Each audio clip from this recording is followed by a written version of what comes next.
pitik menol-menol. Wah, jan. Matur sembah nuwun tanpa pepindhan ya alon-alon le mlaku. Akhire ya tekan Pathet Sanga tegesipun sampun dumugi wonten gegalenganing lampah. Sampun ngancik tabuh kali kirang gangsal menit. Namung nderek mangayu bagya merti dusun wonten ing pugeran mriki. Ingkang sampun marambah kaping-kaping nimbali dhateng Petruk sak rombongan. Mugi-mugi menapa dipun kersaken para sepuh punden, para mitra kawruh muda werda sageta jinangkung dening panguwasaning dat kemurweng dat menapa dipun jangka saged kasempatan ingkang dipun gaya saged lulus saking kersaning Gusti. Semanten ugi peresmian cor dalan ingkang mubeng wonten ing RW menika saged to dadosa srana kabetanipun para warga masyarakat ing sami ginakaken. Matur suwun Pak Dukuh Pugeran. Nah, maune kula menika ya ora pati tepung karo Pak Dukuh. Ndelok pasturyane iki mesti Dukuh atos. Ning gandeng saya suwe saya rumaket. Well, nganti-nganti dadi kaya sedulur. Lah ngaten menika kadang kala sing sedulur sosok iso dadi mungsuh, ning sing wong liya kadang-kadang mancing dadi sedulur. Ya.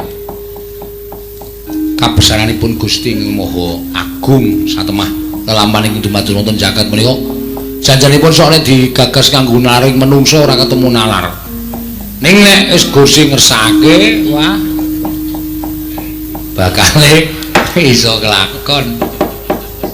Seneng ora jamak-jamak.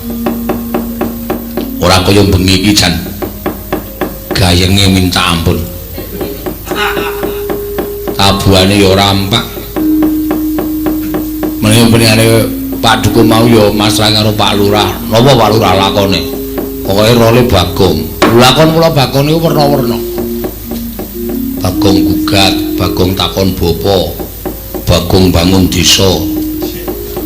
Lho piye? Kabeh menika iso waton gelem ling ngupadi goleki le mikir kabeh-kabeh bakale Semar mbangun apa-apa ya iso. Semar ngani pekarane kebak dibanguni apa-apa. Edan tenan. Kebak material omahe Semar iki. Katakoni nggo ngopo to, Pak?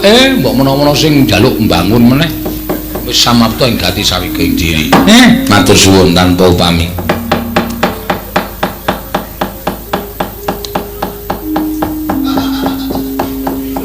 Ayo karo mikir kan ali omong.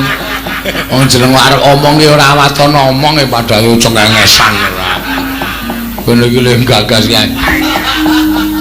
Ning ora tak tembangke ndak malah ora metu pikiranku. Yen menawa menawi nganggit gending mesti wonten maknanipun. Wonten tegesipun. Mbok ya mesem mrengut pedae apa? Para ulah agama nyebataken mesem menika mujudaken satunggiling ibadah. Mila menawi mboten wonten mesem menika mboten badhe dipun caketi dhateng sanak kadang ruang mitra tangga tepale. Mrengut pedae apa? Mbok ya guyu susah pedae apa? Guyu menika menawi lahir batin menika mujudaken satunggiling terapi kesehatan. Lho, nek guyu iki nek tenanan ya iso sehat tenan, iso fresh tenan. Pikirane ya iso ilang saka sing marai bunek iso mencelat saka pikiran. Mbok ya guyu susah pedae apa panjaluk kudik tetep kok ing janji. Wong nek kebanjur janji. Iki jenenge iki medhongan tadi lek omong kleru kok. Angger aku loro wah. Wong nek kebanjur janji wis ora bakal iso diselaki. Mergo wong menika menawi mboten mugemi dhateng janjinipun menika ateges tiyang menika mboten pitados dhateng panguwasaning dat Kang Purwedat. Luwih-luwih janji sing wis dilambari nganggo sumpah. Wah menika mboten enteng menika awrat. Hukum negara menika wonten, hukum alam wonten, hukum adat wonten. Hukum karma sing bakal tumiba. Apa sing wis dilakoni mesti bakal ana tetembungan ngunduh wohing pakarti. Wis manut ana sing dunekke kowe esuk bakal ngunduh lelakonmu. Malah wangsulan ora tak unduh tak tebaske. Kurang ajar iki wong pancen ya kurang ajar tenan.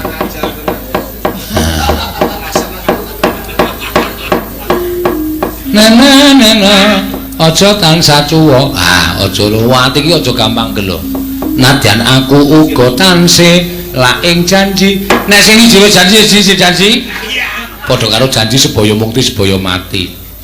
Mesemo tansah tak enteni mesemu. Ya bareng nganuti luhuring kagunan. Ayo padha bareng nganuti luhuring. Ranyata Maman tombo 150 lah. Wonten mriku niku sing nek wis tepat janji, wis ketemu janji mesti rezeki ora bakal tekan ngendi-endi. Mbok yo nembang sing kepenake ana apa jeneng ngundang Kang Garing karo Bagong ah.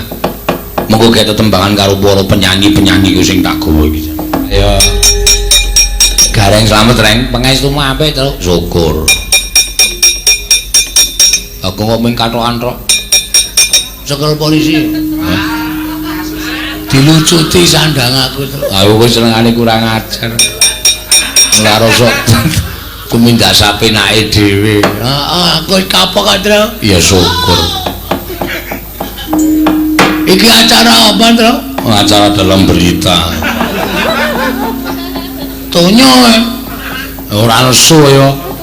Takon yo sing apik. Merti dusun mau merti dusun. Dusun pugeran. Wah muga-muga reja ya, Tru. Mergo pugeran wis dipilah-pilah dadi pirang huruf. Wah iki. Pugeran P. Persatuan dan kesatuan diutamakan. U.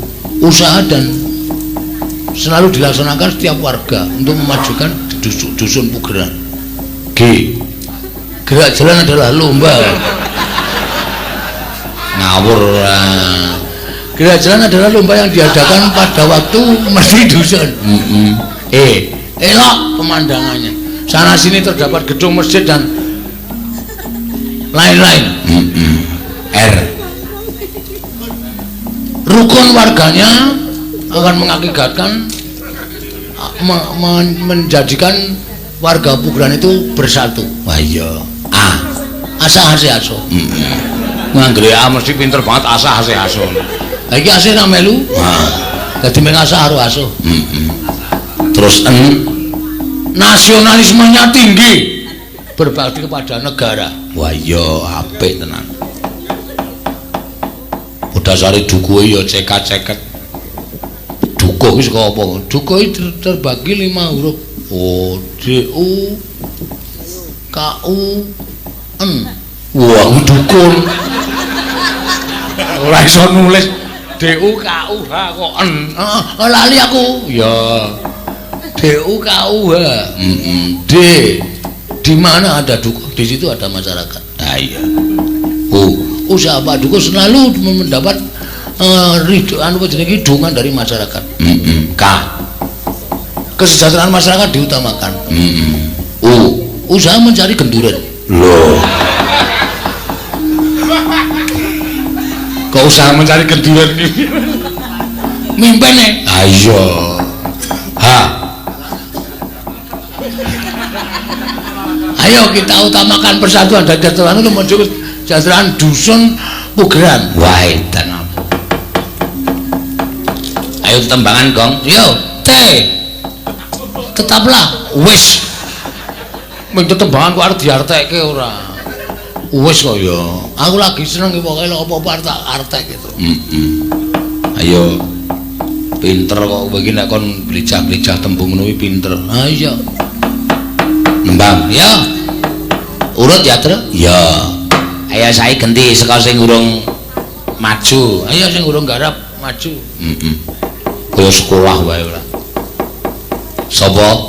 Mbak Tiwi. Ayo wi. Ngadeg jumeneng. Mangajeng. Mengarep ora rasa tak mangajeng. Ya alon-alon rasa kesusu dibenake sik jarike. Ora ana wong arep nyanyi kok benake gendeng. Dhewe seneng ae. Aku anggere bahan kuno iki tak guyu dhewe to, Tru. Kok menawa entuk sambutan. Iya. Yo. Menembang.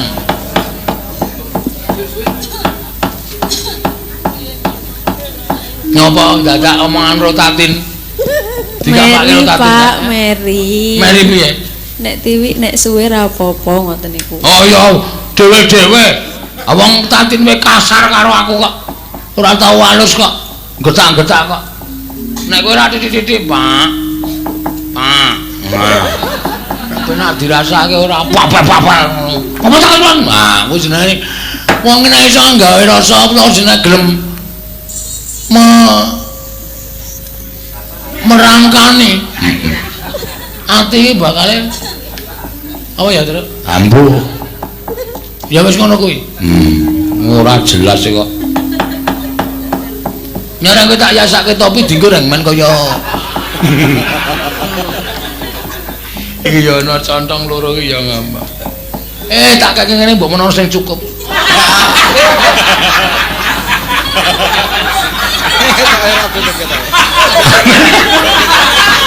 Iya aneh-aneh kok. Oh iki tutup tumpeng kok. Aku makin mau ki sing tak bayangke iki. Ning ngarepku loro jajar ngene iki ra ya. Wah, golekno rapiah men dienggo wondo. Aneh-aneh. Nembang apa kuwi? Jeneng gula nggih. Apa? Jeneng gula. Apa? Jeneng gula. Cuk jeneng gula. Ndak karo krungku dilas dulu nggih. Napane, Pak? Ora aku ki anggere muni mripate abot kok kupinge barang ketutupan ora. Embo aku ki. Ya. Dibawani. Ha ya, ora nyemelangi lho cengkoke aku. Ha iki sik Orisa barang urung maju iki. Wis nek Orisa wis maju wetenge. Karo wudele wis maju. Ora sok diplintar-plintir ndak tambah dawa. Kok iso? Biasane wong meteng iso dolanan wudele dhewe. Diitin-itin. Mangga yo. Karena nggon kuwi gatel, melar kulite. Oh, kaya apa sing nglekar nang kepatihan. Wis ben. Yo, wah, anu supporter kok gak adine bapakmu jendol. Waduh. Wong sing iso menghayati malah ngono kae lho. Ora suwe-suwe ndase jeblas ke tembok.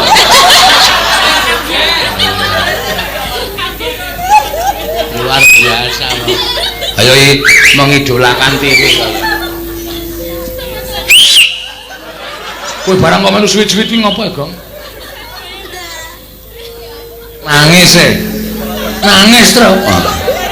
Saking trenyuhe. Iki kok reinkarnasine Wiyagara Sinden ilmu bengi teko kabeh to. Aku kok reinkarnasine kaya kok kaya tuane Katna. Sing mau bengi tuane Tatin.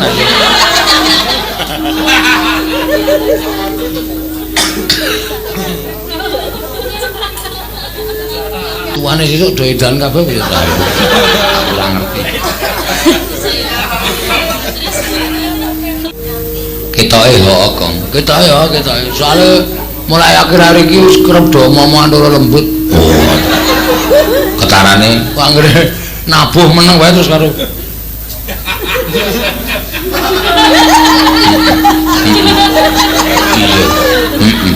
kuwi omongan loro lembut kuwi. Ki semulai ana sing tak waspadake ana sing mulai omongan loro lembut. Sapa sing ngethuk wis mulai. Iya, karo sing oke nek bengi iki ketoke termasuk kowe barang. Oh, ayo. Ternyata gawane Tatin.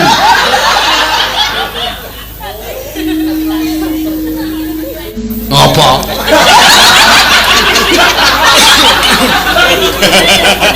Kono to gongkrong aku. Dirasani oleh pasino apa? Mamah kowe. Aja kejeng-kejeng lucu ya Mas. Tak hadiah iki kowe aja kuwatir. Tinggi apa, Pak? Lek nggo pasaran nang omah dikai apa lemah terus dikai banyu. Nggih, kula cobine mangke. Heeh.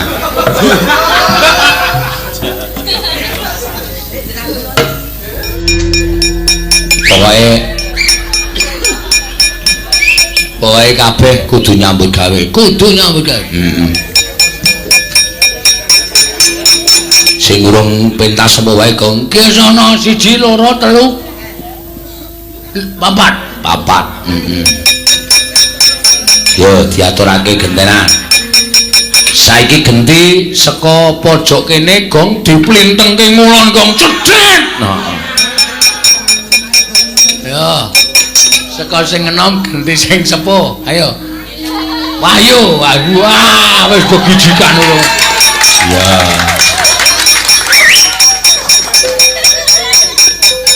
kudu wani ora kena ora wani ayo ngadeg ayo gewes Dompo ya, Pak. nek ana bintang-bintang kae goyang gergaji goyang apa goyang kebor goyang paku iki goyang dompo ayo kiwa tangan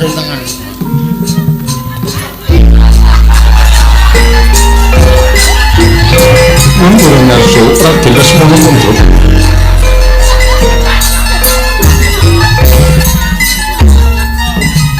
Pak, ayo engko bae entuk jatah rasaku. kula keri dhewe mawon. Keri dhewe. Kari dhewe piye? Kari dhewe sentak-sentak. Ayak. Ayo. Nembang apa? Sing apik, ayo. Wahyu e. Waduh wahyu e. Pokoke sinden anggere tumpane ditulisi apa kae SKL. SKL bino, Sikil. Apa? Kadung tresna mawon. Kadung tresna kena, ora apa-apa bebas wae pokoke. Pak ngerik suarane. Ngerik. Aku iki wong kok jangkrik. Kok dadak omong swara kok ngerik. Wong kok jangkrik. Nek jangkrik wulune endi ayo?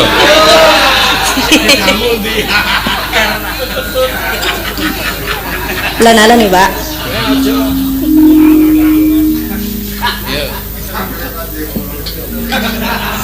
Aja dibebeda. Ayo. Nah aku catetane kayung yen marang sirahe. Oh. Sirahe sapa, Pak? Mbok sirahe sapa kok? Kayung yen kok ro sirah. Mesti sok dilelo-lelo. Iki meng lempar-lemparan biasane kadung terus sing nembang dhewe. Iki genti wayu. Sesuk sore wayu jenang gula. Dewi jenang sungsung aja wis ora. Gelem nyengkok kok ngono kok ngerik. Kena apik resik ngono kok ngerik ora. Senengane kono. Iya, lamat mus katon tejane. Gong tantil kowe ora. Nek ora apal rasa sok melu-melu. Iki ngapa? Memoni ya nganti tratapan. Ya saking senenge gareng kok. Wahyu ya arang-arang lho gelem nembangane nek nembang suarane apik tenan. Iki joget apa ngapa ya ya? Aku usaha keras lho iki. Ya apik wis apik kowe entuk kok. Usaha obah lho aku. Wis mbangane ndelok wong ayan. Jogetan kok nek upama diembake wong gulung benang iki bundet kok kowe mengene iki bali rene mengene terus wah wis oh iso wis ket mau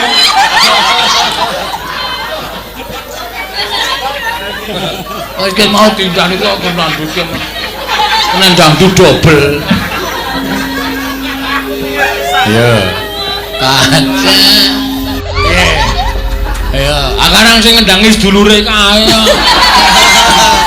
Pun ya, Pak. Dadi jalur ndandutke ya dituruti. Dile joget malah buyer kowe. Tangane kaya arep tugel-tugel kae.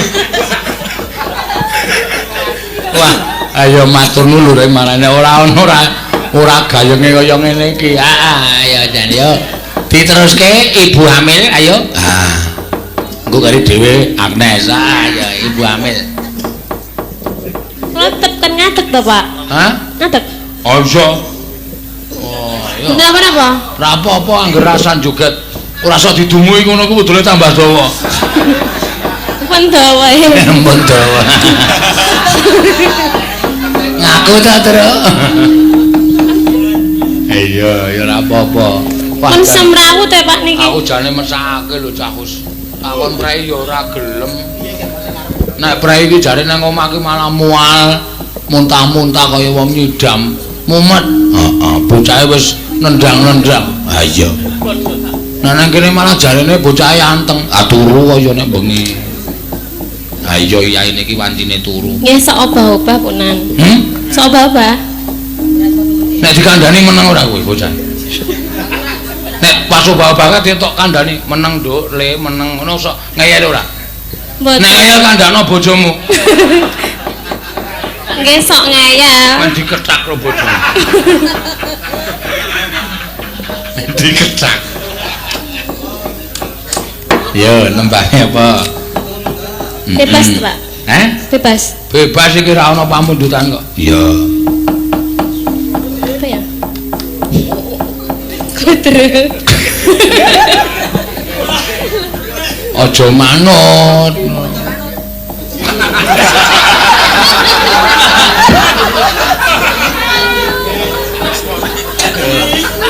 Ayo bintang tamune loro. Mau limbukan dukuhe pugelan. Iki dukuhe Puriner Malang. Tanda mata nggih, Pak. Matane sapa? Mataku kok, Pak. Ya monggo. Langsung nggih. Ton langsung ora apa-apa rasa bawa kowe bocah meteng. Bocah meteng. Ayo tanda mata.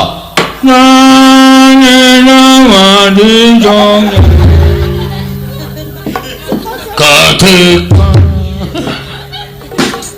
hap iso meneng ora tanda mata kok kuwi sepasang mata bola. Wah beda lho, beda. Iki matane ora sak bola kok. Ya mangga. Bolane wingi ditendang tatin jarine. Ya. Matur suwun. Wah. Ayo rekasane wong golek dhuwit. Nganti bocahe diotong-otong ngalor ngidul. Ya wis ben ra apa-apa ya. Watone sesuk dijari iki ora apa-apa. Mau jarike ora cukup terus ning mentelus ae. Semono ae leren. Ah iya. Ya, sing iki dienggo penutup ya, Gong. Heeh. Apa? Lawang. Udu. Kok lawang sinden kok ya. Ayo. Agnes maju. Ya. Iki jare ana sing kepengin duet karo Agnes tro. Wah iya so.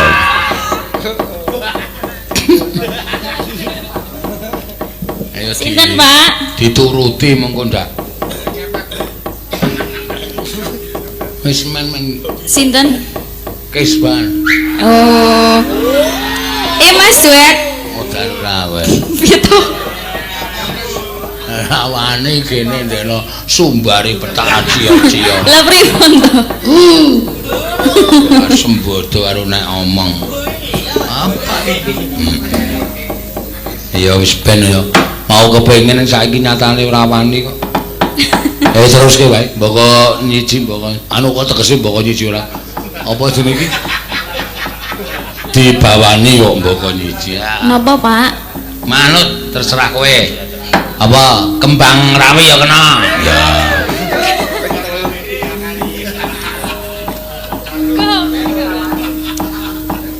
Kembang rawi.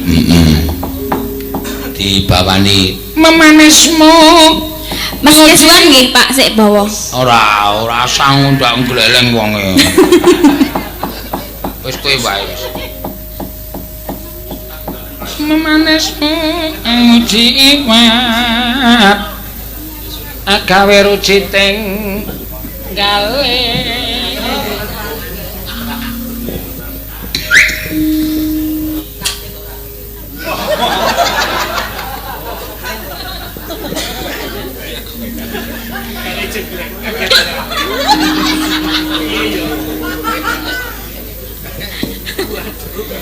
Mah gondrong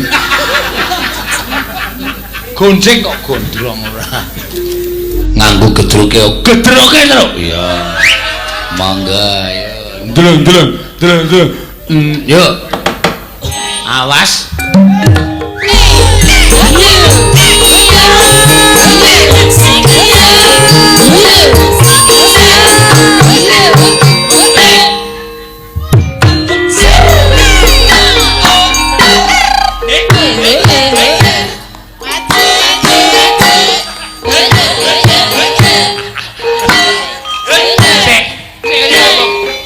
penyemelangi iki malah engko petil ndase lho kan malah wis ngeneng-ngeneng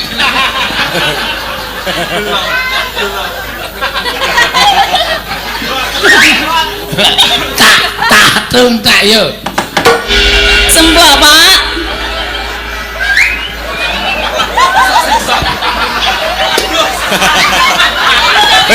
wis kok aku ora tanggung jawab lho iki iki sing nabuhi yoga lho iki ayo piye yoga ngono kae wae saking semangate kok ya wedan ra mau wis leren kowe mesti ngadeg meneh ayo saking senenge kok ya elok tenan sarape terlalu nganu apa ya terlalu apa jenenge tergantung karo lagu-lagu ya. Ya ngono kuwi dhewe-dhewe kok dhewe dadi nek upama krungu lagu niki dhek iki sarape kaya obah-obah dhewe kan lho. Mau ki wis niku klek ngono wis tele-tele kan. Hei waduk meneh mencolot barange. Ya wis ben ora apa-apa. Ya sowan yo. Kaya nane bapak kalau lenggahan bapak ngene ana apa-apa. Janeng ya ning apa jroning aku ndelok lehmu kegojekan bareng aku nyawang Bagong kok atiku sedih ula wonten apa aneh-aneh wong Bagong wis ceria kaya ngono panjenengan menggalike Bagong kok dadi sedih nggih Pak Bagong kowe atine seneng kaya ngoten kok sampean malah penggali sedhine wonten apa aku dadi kelingan jemuah kliwon sing kepungkur nggih wonten apa Pak aku ki ngimpi mongko sepene wis lali ning bareng karo Bagong kok dadi kelingan meneh ngimpi napa bapak nyimpen napa kok dadi nyawang Bagong kok kuwatir jroning ngimpen tanpa kanyono-nyono kok omahe Bagong kuwi ewuh waduh terus omahe Bagong ewuh napa Pak ewuh mantu mongko sing nyandang manten kok Bagong dhewe gek mantene wedok ora ana Gong bapak ngimbeke omahmu ewuh kowe dadi manten asik lho kok asik gitu iki kowe ngerti tegese ora nek sing jeneng wong dimbeke ewuh ki bakale nampa apa jenenge iki lelakon sing elek nek jarene muni dadi manten kuwi cepak patine gugon Tuhan wong mbok percaya karo sing gawe urip ora percaya karo impen arep dimpeke dadi manten dina ping 4 nek sing gawe urip lho mestake mati ora bakal mati terus semare kok tak percaya rasa dipercaya mil wis ben nengke wae aku arep dadi manten arep dadi apa-apa sakarepku ning tumrap aku kok atine bapak tratapan rasa digawe tratapan Santai wae pokoke, Min. Niat langening kalangkuan aklar pandan moncar tinon lerga konang sureng sorot tetan badan kasoran pacaring purnameng kekono dasari mongso katiga praptaning Raden Werkudara tumrajak tanpa harapan lang-langing kuya mangu wong galuhan